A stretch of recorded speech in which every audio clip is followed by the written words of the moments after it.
गोरी दम धर नच खतिर बतरी काजल मेकअप करे में उतवाड़ी ओनी बैचल। बाबू मेकअप ढेर भइल, चलो भैया बोलिला उन्होंने पैसा मिली फिर 2 रुपया दिबैब। अरे अब की पारी तार जंगला केवाड़ी कुल लग जाई, चिंता जिन करो। अच्छा रुको चलो तनी दौरा में डेग डाली। Presented by Adishakti films. न बनी अंबानी जी जानो तो सभाबानी जी के झूठो के फैलतानी रउआ न ले ले कुछ बानी जी। ए धरी न जबरी कलाई साफ साफ बतियाई माला पता न दियाई।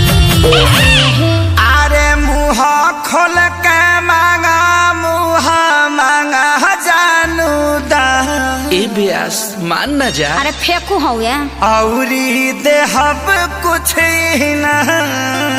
क्या दीजिएगा?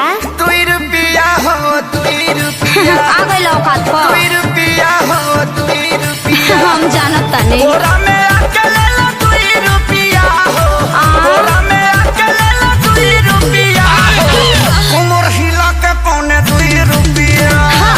बोरा में अकेले 2 रुपया उमर हिला के पौने 2 रुपया। अरे अब विवेक जी फिर से आई तो गौरा में क्या देना चुआता पसीना भेजल समीज हो बाटे ना कि भेजल समीज हो बाटे ना कि भीतरे रोबे सब चीज भेजल समीज हो बाटे ना।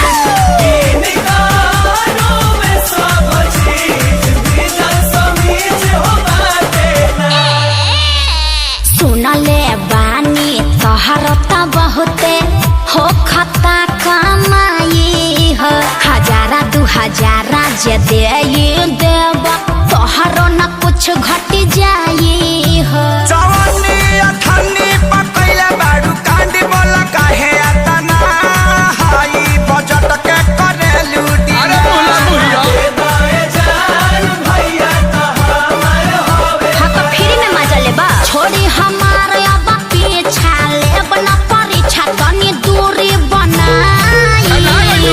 अरे तो तोहरे खातिर सब भई जुटावता निधन। चल झूठा ऐसे तू रहो जान मां।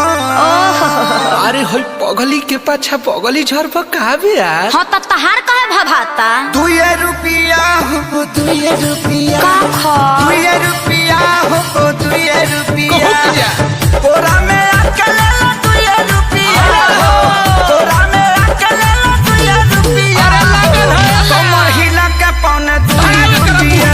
ना होई बोरा में अकेले 2 रुपया रे ओ महिला के पौने 2 रुपया। तू लोग कीप साइलेंट रहबा लोग की ना काहे खातिर आयता ना कमाइला एगो झुमका बना प्यान हाइला। जीवन बीमा तोहरो कराई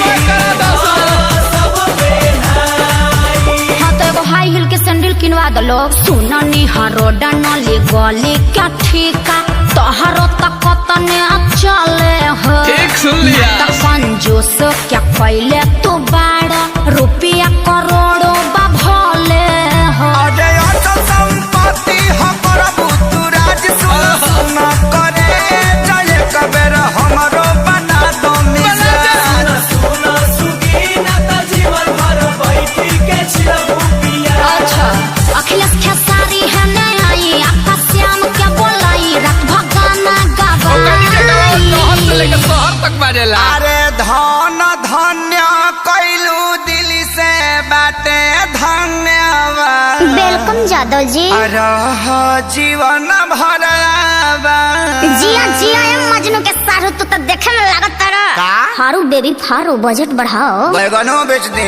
बेच दो 2 रुपया होते हैं 2 रुपया 2 रुपया होते हैं 2 रुपया। ले ला चुमा चटाई दे हम 2 रुपया हो चुमा चटाई दे हम 2 रुपया हो। अच्छा कालो कटाई पौने 2 रुपया।